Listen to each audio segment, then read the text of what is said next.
Welcome, everybody. So Terry, why don't you get us started?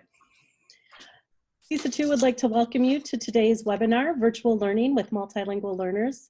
My name is Terry Massey-Archin, and we have a full team from the Language and Culture Center here to assist you.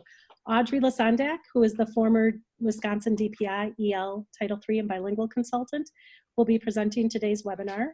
She has taught English learners in classrooms. She is proficient in German and has done quite a bit around community organizing. So we are very excited to have Audrey with all of us today. All of us at the Language and Culture Center have had experience working with multilingual learners and also experience teaching online. So we just want you to know that we are here to help you.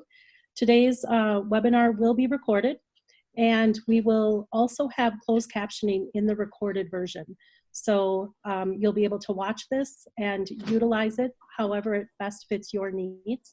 One of the things that we might encourage you to do in the recording is to stop it at possible points and then share with other colleagues ideas that you may have for that particular topic. So without further ado, we are going to go ahead and get started.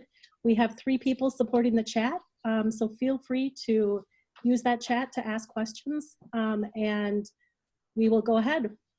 Take it away, Audrey. So thank you. In front of you, you'll see a welcome page.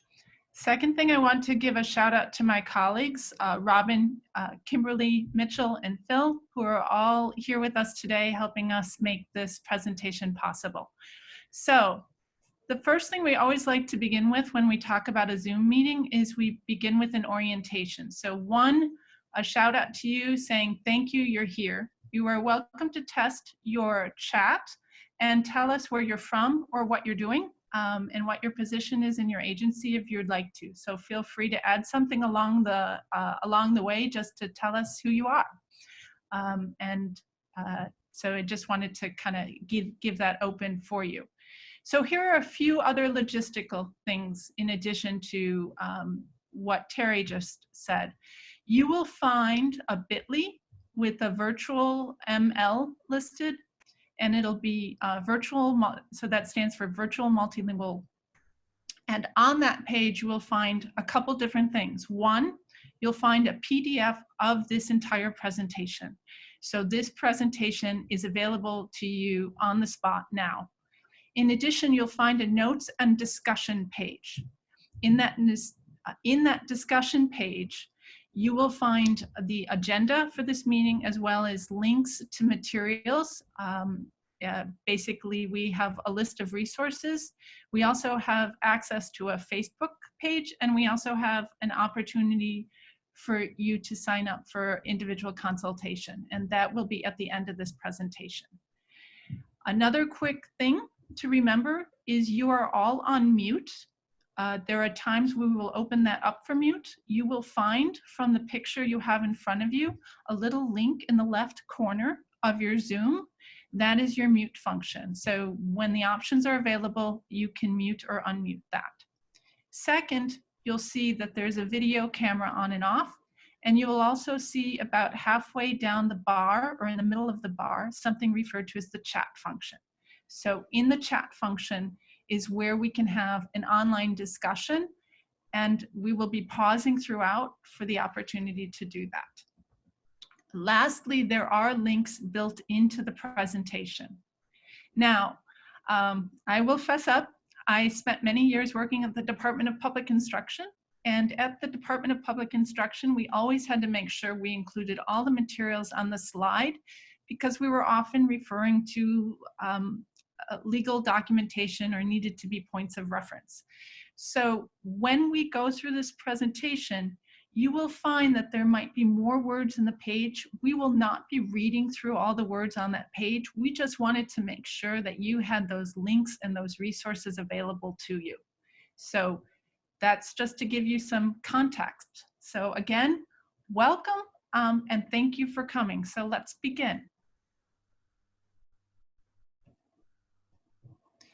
So here's our agenda for today. As we've just gone through, we've gone through the welcome and introduction, the orientation. So what we thought we'd share with you is some of the considerations for virtual classrooms, specifically for supporting multilingual learners. So we're going to talk about intentions, routines, modeling, scaffolding, and input, comprehensible input, because these are sort of key practices for supporting multilingual learners. We also wanted to talk about things like technology and access, what resources and ways to engage with families and opportunities for doing so. We're also going to be sort of providing links and resources for you about instructional resources. And that's going to relate to language literacy content, academic curriculum, and we're going to touch on briefly assessment. Then we'll be wrapping up. As part of our wrap up, we're going to kind of present with you maybe some information you may or may not have seen before, but to give you an opportunity for you to think about planning.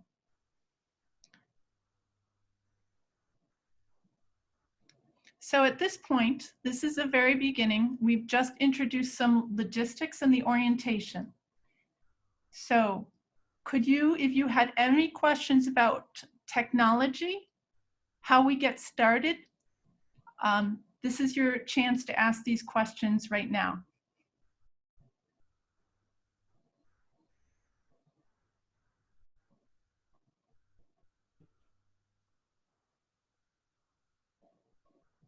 I don't really see a lot of questions, Miss Audrey, coming across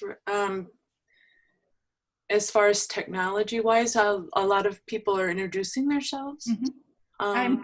And thank you for sharing out the bit.ly, yep. Miss Robin and Miss Terry. Mm-hmm. I love that we have people from all across our region and far stretches across our state.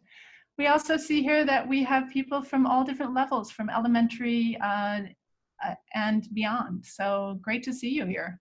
Thank you. Right. So let's talk a little bit about setting intentions. One of the biggest challenges, or what we're sort of thinking right now when we're going to online learning, is districts are all in very, very different places. They're having to make they're having to think about two different pieces. One, instructional goals, and that is, are they supporting academic content or supporting language development? And the tools that we have available, or the tools that they want to use or to be able to sort of manage, are really going to be dependent on the specific purpose. And in most cases, districts will likely be doing both. They'll need to be supporting the academic content and the language development for students in this time. But there's also a bigger questions, and this is probably something that's beyond your individual role in your district, but perhaps not. And that is, your schools are in the point where they're deciding about if they're going to be doing a continuation of learning. So schools went off maybe on spring break, maybe because there was a time where we said schools had to close because of COVID-19. And so they said, we're going to take whatever we were doing in the classroom, but we're going to move it to an online format. In other places, districts have said, or are still grappling with, well, we're not really in a place where we're going to continue learning. We have not made that decision. We're waiting for schools to open or know when they will potentially be open. Instead, we're offering enrichment opportunities. And enrichment and opportunities for academic and language development may look different, and how you structure your online learning will look different than when you're talking about continuation.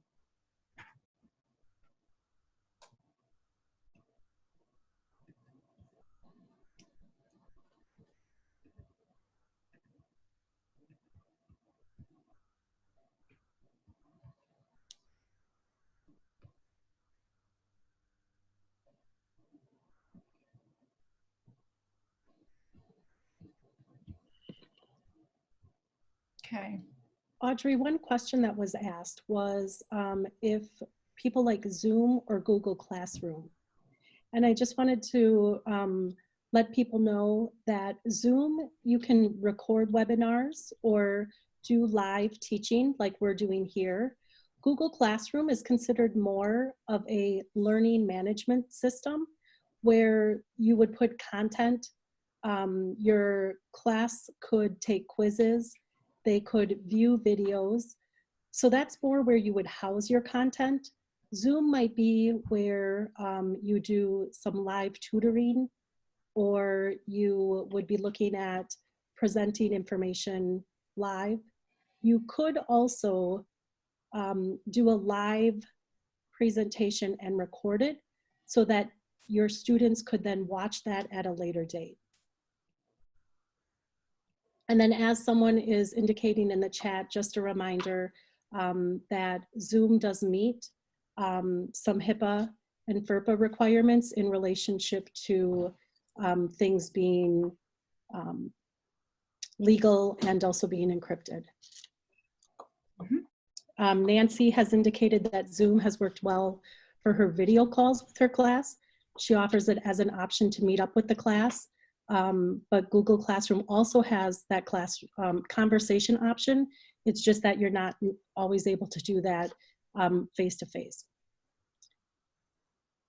Elizabeth is asking, would it be easier to use Zoom and record, or would WeVideo be better?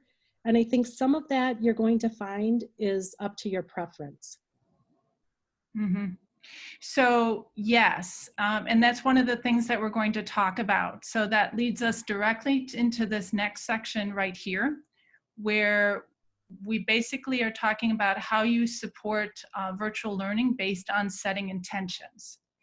So one of the things, it's about student interactions. So opportunities for interactions, you'll want to think about, will students be interacting directly with you for online learning, their peers, or both? Will students be focusing on using self-study units? And then also we have to talk about live and pre-recorded presentations. There's also the big question about, and some of these overlap, but one of the big questions is about asynchronous or synchronistic learning. So that is it going to happen not in real time or in real time? So those are the two big pieces that we want to make sure we pay attention to. So we're going to spend a moment and go into that one at a time. So you have in front of you, you have a sheet that has some funny arrows that go back and forth between all the different screens. And what this does is this lays out for you some of the pros and cons of each one. So when we talk about self-study units, for example, students being self-motivated is absolutely critical. It's also absolutely critical, particularly for multilingual learners, that there are a number of examples and practice items or evidence of what the expectations look like for students. It's especially critical if families do not have parents or access to outside resources to make that work. There's an overlap when we talk about synchronous or asynchronous learning. So one of the big things about learning for multilingual learners is that online learning requires students to be present at a set time.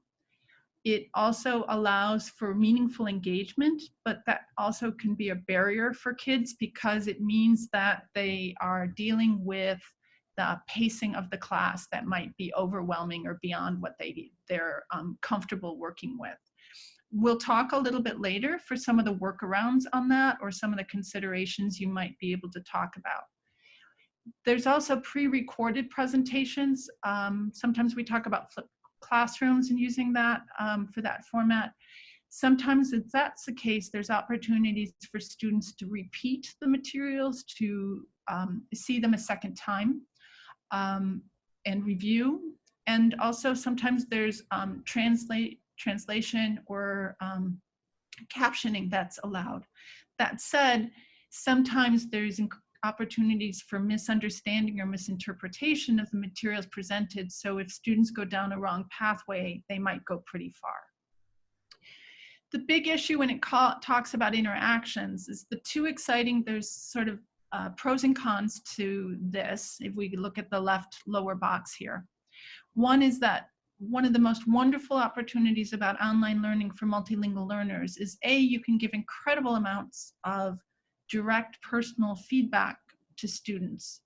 and you can provide links to explicit resources that might be helpful for students. But that said, for peer interactions to happen, students need to feel safe. So that's absolutely critical.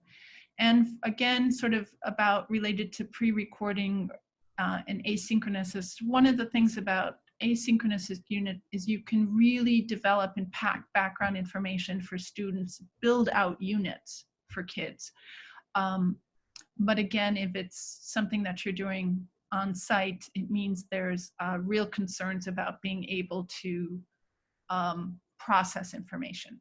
So they have to feel safe, again, to do that. So let's talk about what this means in some cases.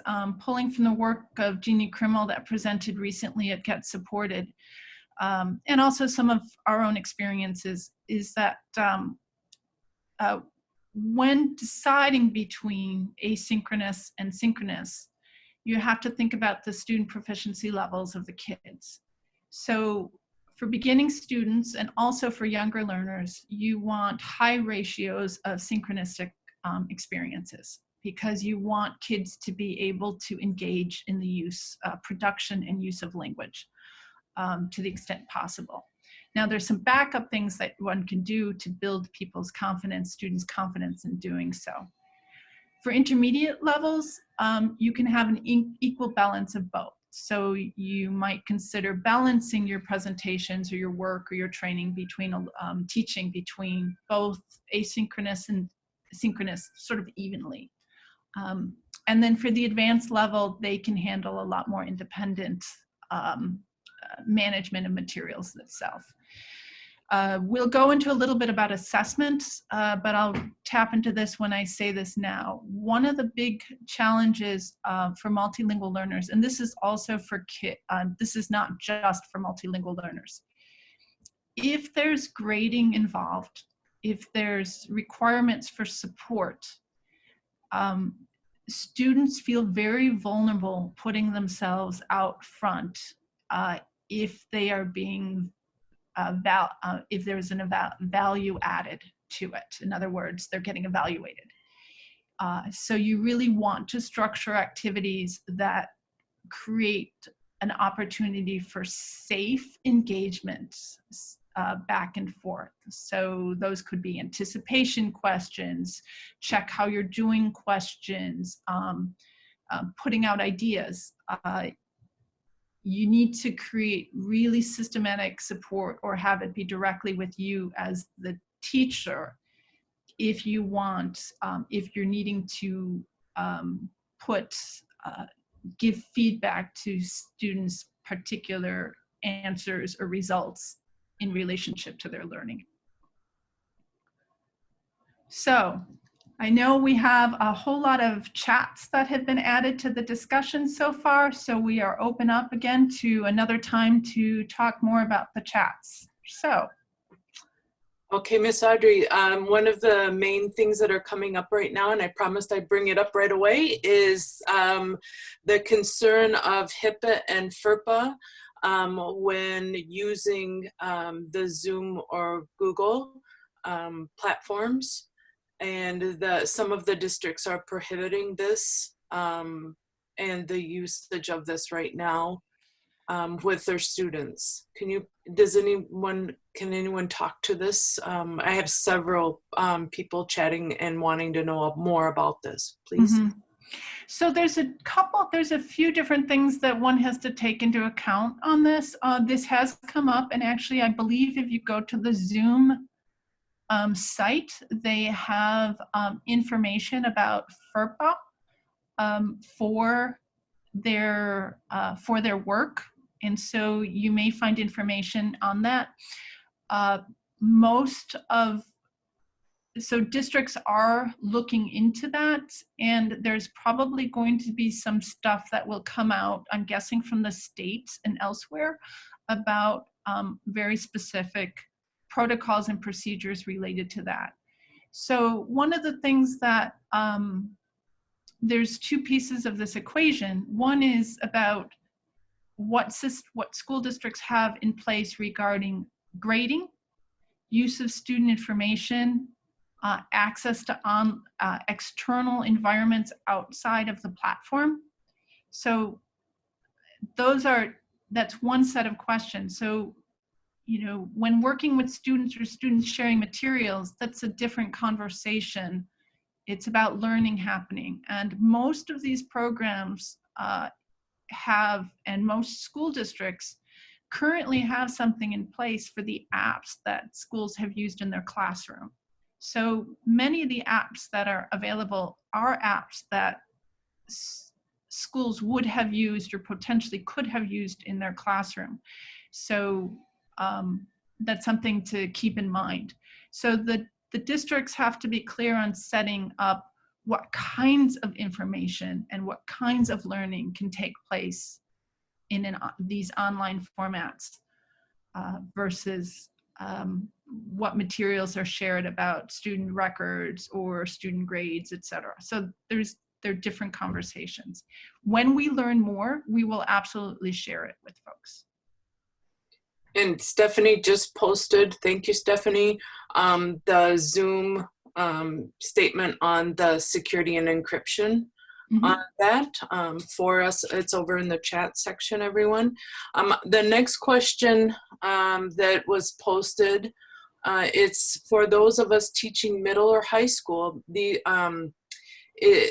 These are viable options, meaning Zoom and the Google platform.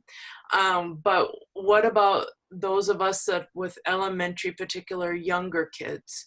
What are our options for accessible online platforms? That's a question. So we will, that is a big question. The other people have been using other platforms. Also, sometimes the schools have a platform as well. And we are having conversations about part of this is what kind of support can we provide for parents to help set up materials. So part of it is mostly about how to get into whatever platform is being used. Now, this is just a video conferencing platform. What a lot of schools do and have done over time is they have used other features. So it would be possible to set up direct links to some of the other tools that are available for learning. We'll talk about Flipgrid, for example, and a couple of other ones that younger classrooms may be able to use as well. And they're mentioning over here, very helpful, from many school districts, they're mentioning what you just did, Flipgrid. They're also mentioning CESA. They've got over here CESA with the combination of the Zoom. Let's see, what else do we have over here? Do we have other questions? One of the things I just wanted to let people know is we most likely won't be able to get to every question, but we do have Dr. Robin Rebus typing in the questions and putting them into a question and resource page on the Google folder. And so any of the questions that we don't get to right now, we'll be able to answer in that folder and then continue the conversation. Thank you. Thank you. Yeah. And I did see reference here, yes, people are using, one of the places people are using or accessing is Google Classroom, and also posting materials and resources there as well. One last thing, in the folder, there is a document that Kimberly has created with a number of different websites. And so one question that came up is, what can we do with newcomers? So again, our folder has additional resources in it that may be able to help answer some of the questions. And we're going to get into that a little bit about some of the resources to think about based on your intention. So part of reaching newcomers is a little bit about the intentions. So I'm jumping onto the next slide here. And on the next slide, here are just some things. The reason we're bringing this up is one of the things schools are struggling with is that there's individual teachers who make decisions about their learning. They're often in teams or groups at their school level, in their grade level, and then across classes. From a parent's perspective, parents, the notice we have heard from experiences where some of these closings have happened earlier than in Wisconsin, and when they've done online learning for other reasons, that is particularly helpful for parents to have all the information consolidated in one place when possible, because it's really hard to figure out what kids need to do or how to navigate multiple sources at the same time.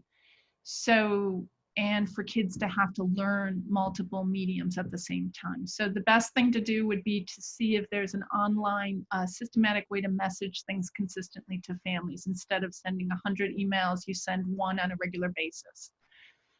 And the other thing is there's obviously a need for educators to figure out how to organize information. And both of these links tell about systematic ways to either plan information and organize it, or to curate materials that you will be presenting. There's a few examples about scheduling a day if one is following what they call a continuation of learning schedule. This would look a little bit different than if you were doing materials that are for enrichment. So Empowering ELLs has examples of a weekly schedule and also some tips for virtual learning. You may have seen others. As graphic as you can make it, similar to a lunch schedule, the more helpful it is. If anybody who's had parents, think about it as the classic magnet on the refrigerator. I know what that people can see regularly to find out where they need to be and what they need to do. Okay. Also, be sure to check in with your kids. I know one of the challenges it is right now is to make sure people know how to get online and to communicate the message when it is a continuation of learning, in particular, that students need to be there. It's also very helpful to schedule regular office hours with parents or families.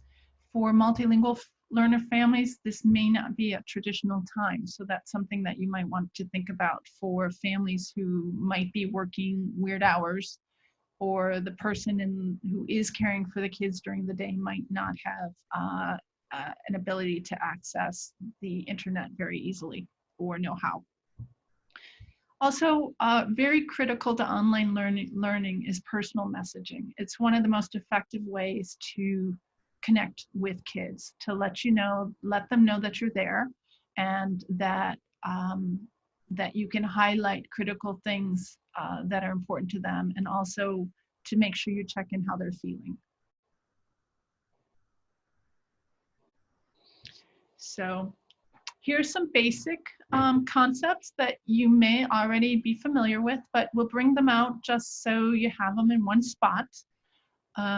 For yourself as well as for the students, being out of the structure of the school means it's really important to set routines to the extent possible. This might mean a quiet workspace. Now, for many of our kids, quiet workspaces might be a challenge, and finding a space. So what different approaches to do that is to set up a routine, such as when I'm in school, in quotes, then I set out my pencils, I clear a table, I put a clock out, and when my time is done, I put those away. So I have a symbolic method of starting and stopping my work. I also try to keep one space where I assemble materials all at the same time. I do equipment checks before I get going. And I talk about different ways to be present. That might be clearing off other apps, other materials, other phones, or my browser if I have 5,000 tabs open, so I can't easily get distracted. And then as the teacher, always model expectations for formality, attentiveness, attention, participation, what discussions. And of course, plan breaks. Now, what we know about online learning is that you have to plan breaks much more often and than you would when you would be having a, when you're in your classroom. Probably actually somewhat similar because the kids actually do go on breaks more often than the teachers get to.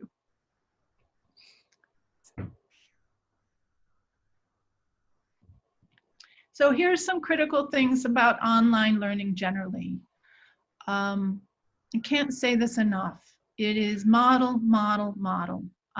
Model what it looks like to be in the medium, and also to show examples of what that work looks like at the high level, mid-level, at low. Consider different levels of performance and productivity, and for different purposes. So if you have an online discussion, for example, look at what is a reasonable response. If you're expecting something in writing or text, show an example of what that looks like. Now, maybe you can send those directly to students, maybe you can add them to a Google form, or you can use a tool like Padlet to do that.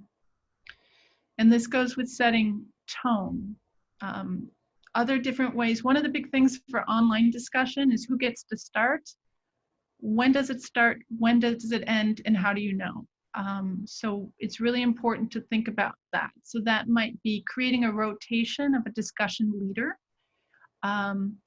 for kids to participate, especially multilingual learners. It's sentence starters or sentence frames. It's also sometimes ahead of time helpful to call and check in with your multilingual learners to give them a heads up about an area of specialty and focus so they can pre-prepare for something that they might be involved with. And you can also set up a buddy system, so teamwork and collaboration, and when you're doing, if you're using specific breakout rooms, that could be how you set up some of your breakout words to develop those supports. Now, for your buddy systems, it can be someone who speaks the same language and maybe not. So it all depends.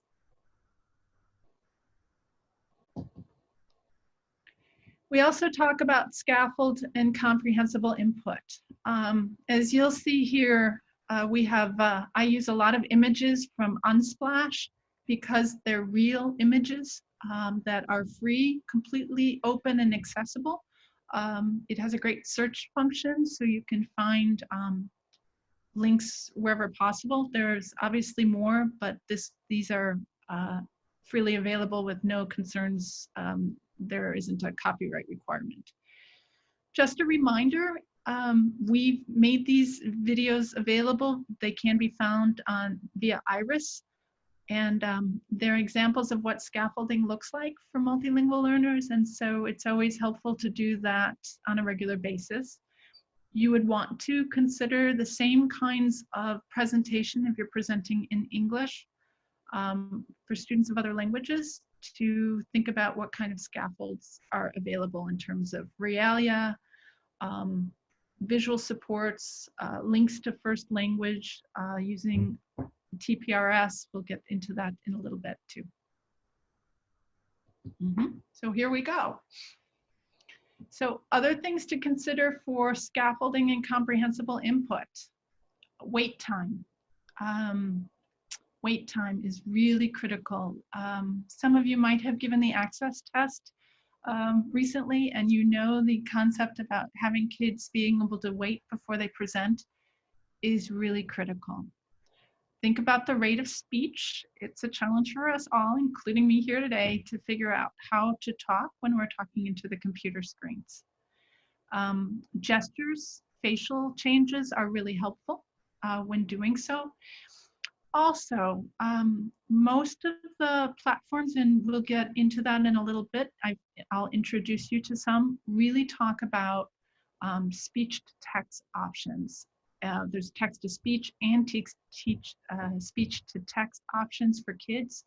So if kids aren't in a place or it's too much to be able to type something, especially on a QWERTY keyboard, sometimes you might want to make sure that they have that option available. Okay. The other thing, when using videos, break up those videos. There's an ability to do that on some of the tools that are available via the internet, but very specific, create intentions for learning. Create look-fors, questions, so that students have a purpose for why they're engaging or interacting with that particular video or medium or podcast or something, so that they know. Otherwise, it's a bombardment of information. So to the extent possible, build background in the student's first and second language. The sites above, BrainPop, Smithsonian, Ben's Guide, and the links that we provide later provide a whole bunch of other places that you can get materials to help build students' background. And the rules don't change about vocabulary. The only thing that changes is sometimes you can create tools that allow students to immediately access some of that vocabulary.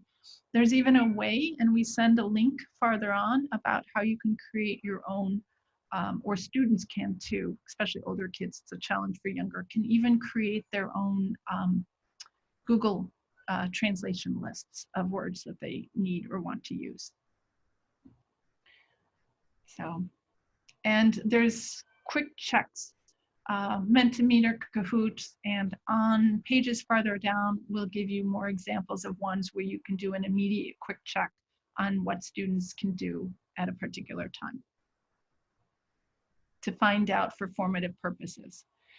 At the below highlighted, you'll see something. One of the things that we've learned about virtual learning, so schools that have had to go online, is that everything takes significantly longer for all students.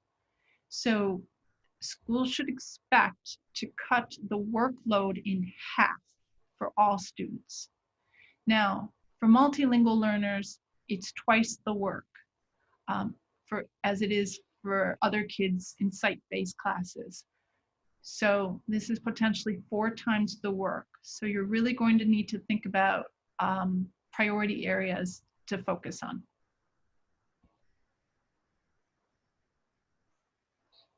So let's talk a little bit about technology. So this here is a list of technology sources that we've sort of put together that are specifically on how to make the medium that you're using more accessible to multilingual learners. For example, we all know there's Google Translation, and we all know that it's not perfect, but it's a starting place as long as we recognize that. There's an ability in Google Translation to also add a closed caption. Actually, in Google there is, and also to create custom lists. So there's a link to the site for EL 2.0 on how explicitly to create customized lists for students. The other thing I wanted to talk about is if anybody has or uses in your schools, I know we're often in our state, we're a Google state, so this isn't always the case, but there's what's called Google Translate.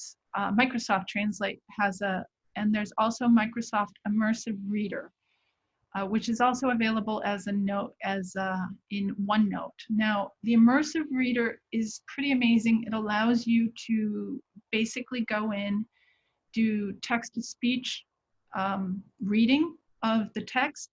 It also allows you to highlight all different structures in the words or in the form that you're using. It's a fairly accessible feature.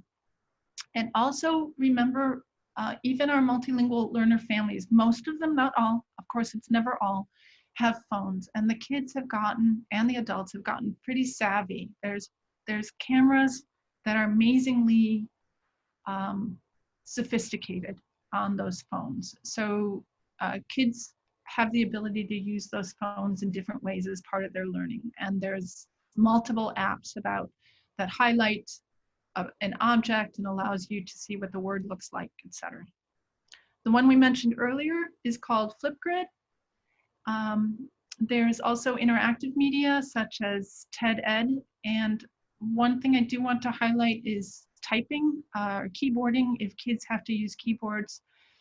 Typically for younger kids, they're not using keyboards. They're using a lot of apps that allow you to point or interact directly on the screen. But families may not have US keyboards. So if we're providing technical support for them, their keyboards might be set up for other countries, which means for the kids to be able to type in English, they may need to switch the keyboard, and that might require extra assistance. So again, sometimes it's practice, practice, and more opportunities to practice. So here's some conversations about language. So we talked about earlier that there's often two goals. The goals might be about building academic content, language, and literacy. When you're working with newcomers or younger kids, there are apps such as Duolingo for Kids. There is a school version, which of course would deal with some of the ideas about access. There is Babbel, there's Stories for Gus that kids can play with that are language-based capacity building. There's also lots of sites about how to build language using newspapers, ESL video. So there's a few listed above, there are others. And below, there are a list of at least 4, but there are many, many more about books that are available online. So where students could go directly to these sites, or families, and see the videos, see the book, including sometimes a read aloud of the book, books available in English, books available in their second language. Again, these are about typically enrichment, but sometimes they can be used as part of instruction, especially for younger and middle-aged students. Do note that during this time, many of the companies have waived some of their costs and fees, etc., for using some of the resources that they've traditionally provided for schools. When they have done that, they sometimes ask for you to acknowledge their use. So that's just something to beginning. I do want to say something about apps. Is looking at the research, it's very clear that they are more effective like when they are about language development. They will not develop academic content, and they work best for beginners. That we don't see the gains in language for older kids that we do for the kids at the beginning to lower intermediate levels of English, and they should be for targeted short spurts. The second reminder about just working in the world of language, English language development in both academic content and language development is it's highly effective to work in thematic units. And online learning is one of the best places to create that for kids because you can build so much background and holistically build the student's world to focus on that particular concept, especially with all the access to the visual resources, museums, etc.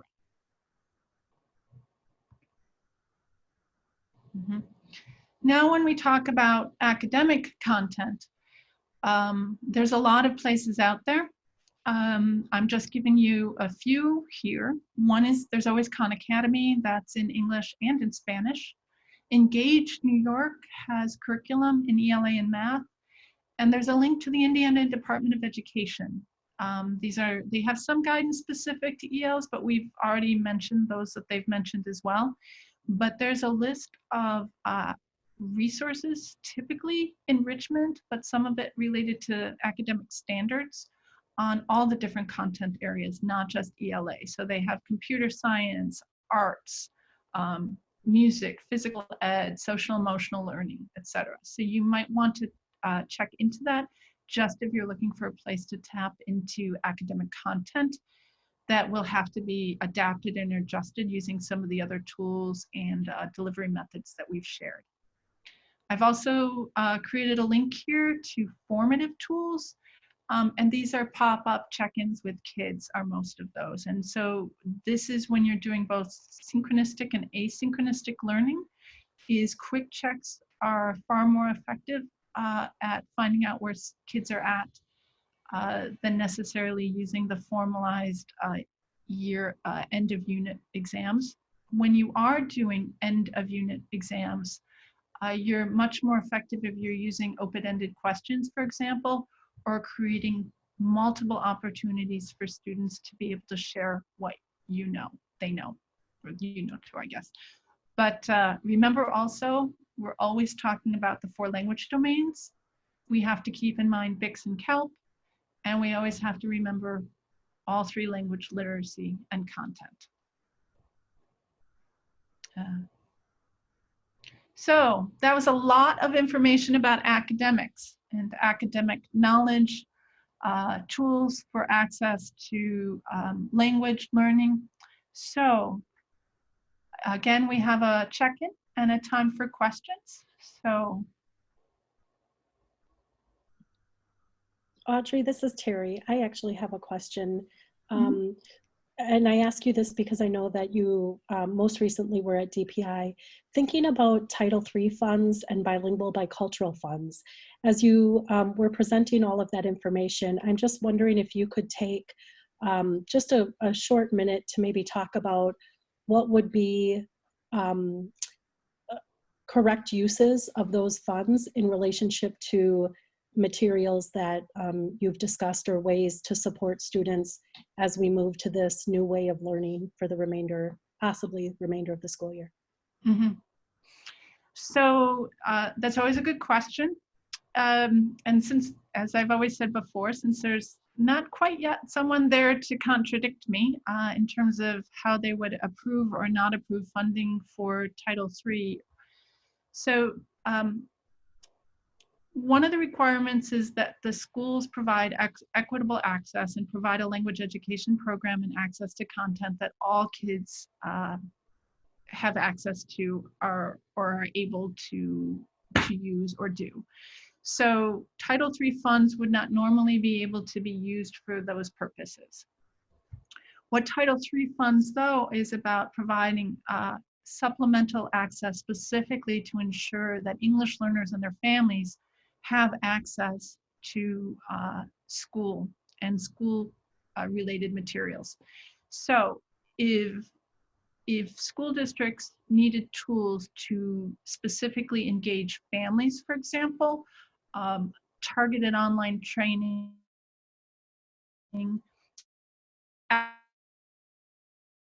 access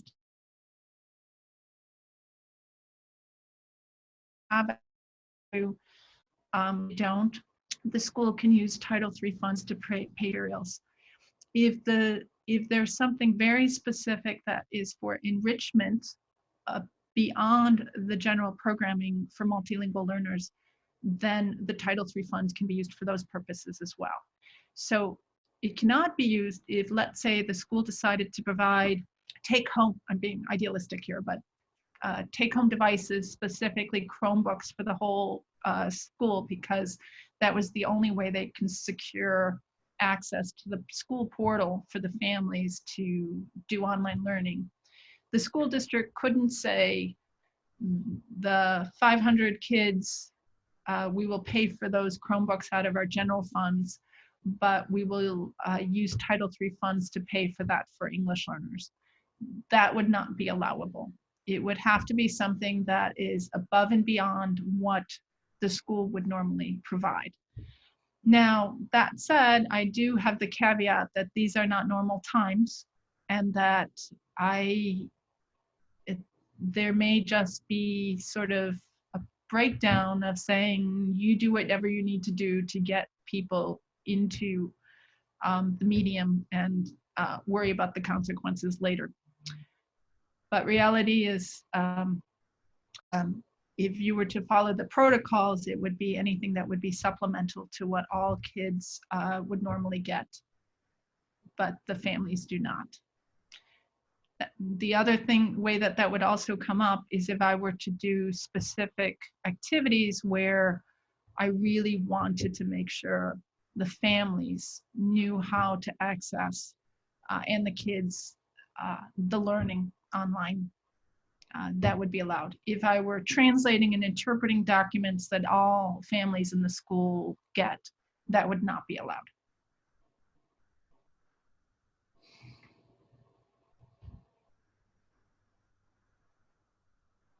Mm-hmm.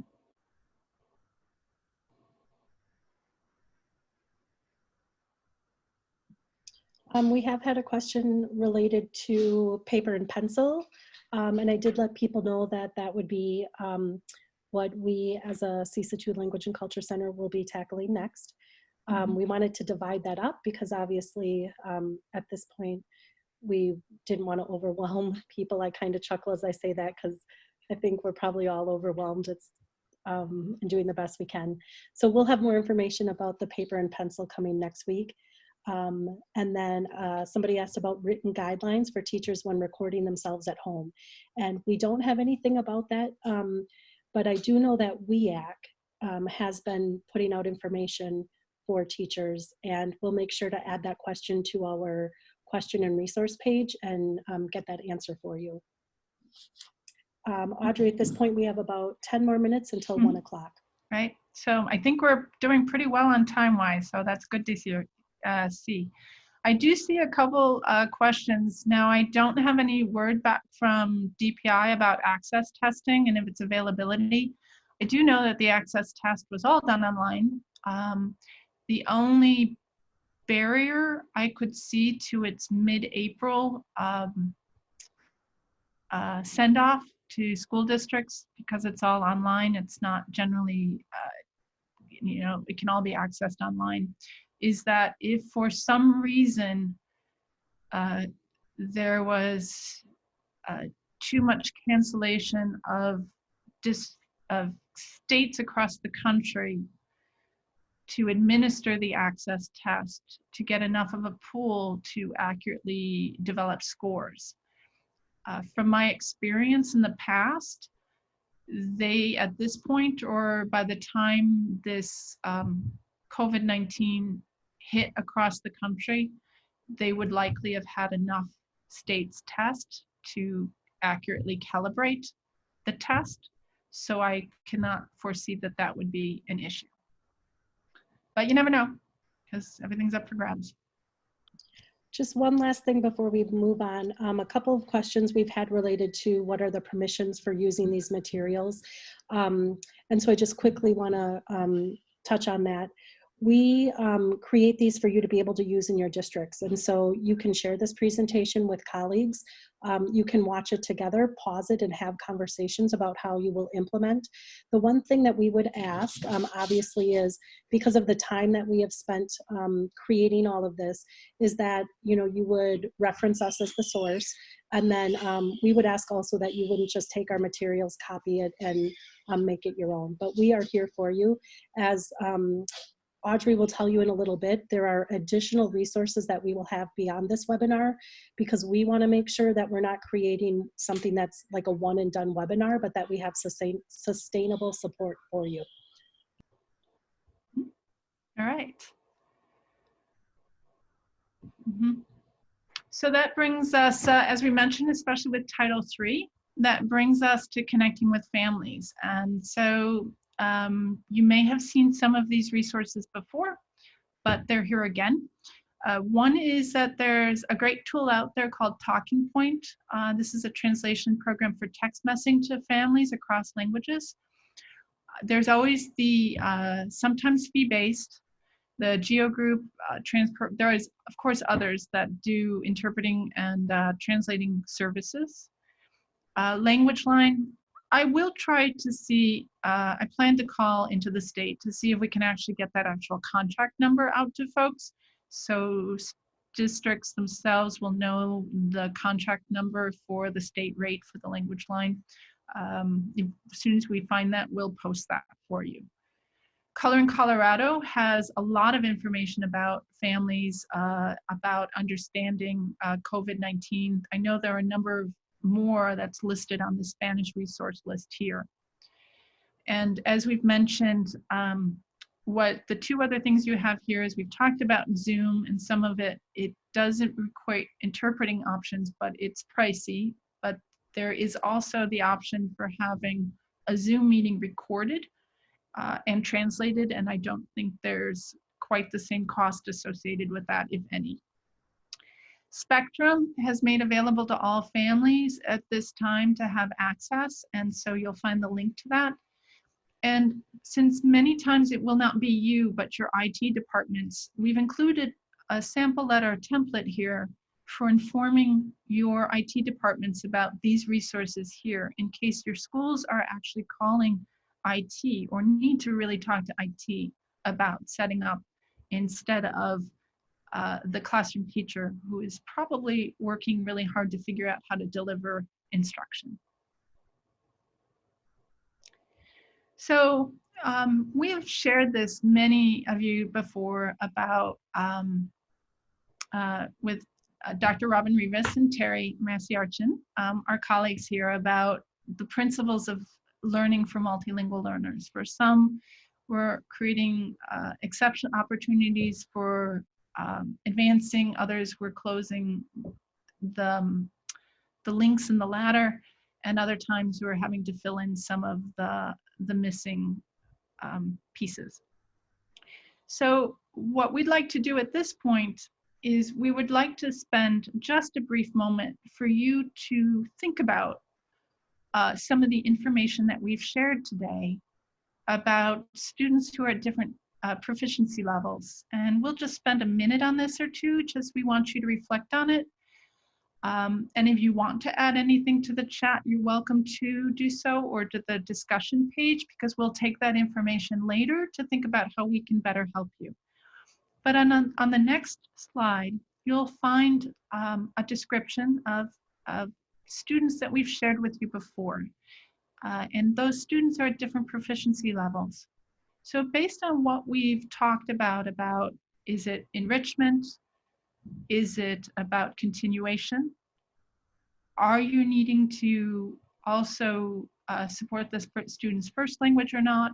Are you doing academic language or content, or both? Where would you begin?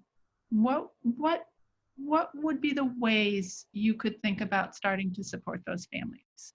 So again, we'll just open this up for just a minute and take a look at some of the students here. Let's just pick one, the Marco, for example, here on the left, and think just for a moment, where would you begin?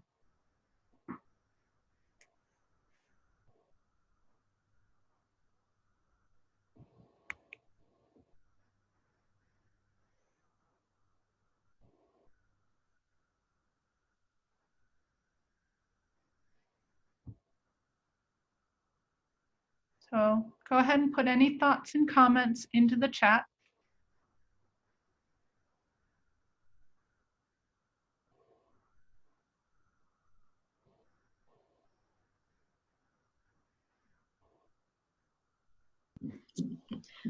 I think this has been great, and people are probably just taking a lot of it in, and thinking about what they can do. Julie just wrote in that a daily conference with the EL teachers would be nice.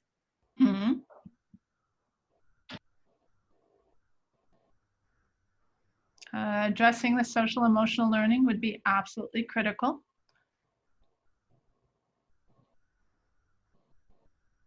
And part of, I know what we're doing is working really hard to set tone.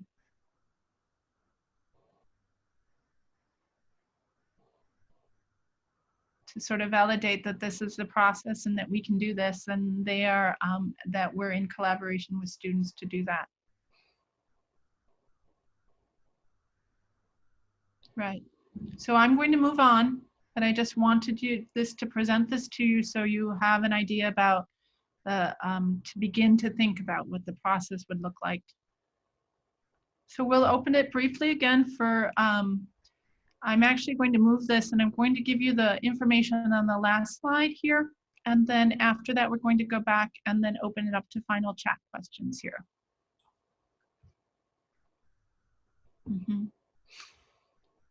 So On this page here, you have a way you can directly contact us directly. So we have our website here for the Language and Cultural Center. We have an ELL Ideas at Home page that people have been really it's 1 o'clock. Adding a number of resources for you, along with our quick reference. And we're also doing basically office hours that you can check in on. So at that note, we'll open it up for just a second or two for more questions, and then we'll say thank you and goodbye. So any last questions? Audrey, I'm getting questions on the chat, some of them privately asking they would like a link for overall our CESA 2 offerings. If we can put that out, please. That's great. Thank you. As soon as we have something together, we'll make sure we get that out to everybody.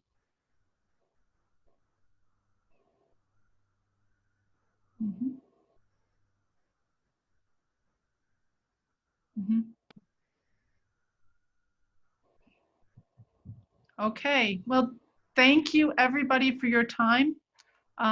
Please be sure to connect to the Facebook page, link to the handout, and sign up if we can help you specifically. We have this all recorded along with the chat, and we will use the information you're sharing with us today to make sure we can provide any kinds of appropriate follow-up support. And we'd love to continue hearing from you from everything that you're doing. So thanks again, and have a terrific afternoon.